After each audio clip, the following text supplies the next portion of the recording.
Hi friends, welcome to my channel. ఈరోజు అయితే చుక్క కూరతో అయితే కర్రీ అయితే ప్రిపేర్ చేస్తున్నాను. ఇదైతే కూర చాలా టేస్ట్గా అయితే ఉంటుంది. ఏమీ తినబుద్ధి కానప్పుడైతే నోటికి పుల్ల పుల్లగా అయితే తినే కొద్దీ తినాలనిపిస్తుందండి ఈ కర్రీ. నేను వచ్చేసి 2 కట్టలు అయితే చుక్క కూరని అయితే తీసుకున్నాను.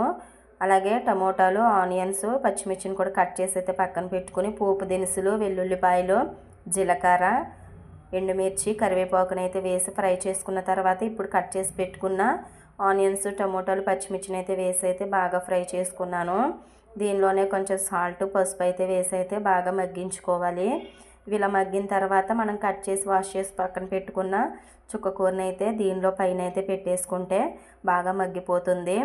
ఇది బాగా మగ్గిన తర్వాత అయితే దీనిలోకి కొంచెం అయితే కారము, అలాగే కొంచెం ధనియాల పొడిని అయితే వేసుకుంటే టేస్ట్ అయితే బాగుంటుంది. ఇప్పుడైతే కొత్తిమీరతో అయితే గార్నిష్ అయితే చేసేస్తాను. కూర అయితే చాలా టేస్ట్గా అయితే వచ్చిందండి. మీరు కూడా ట్రై చేయండి. నా వీడియో కనుక నచ్చినట్లయితే లైక్ చేయండి, షేర్ చేయండి, సబ్స్క్రైబ్ చేయండి. Bye friends.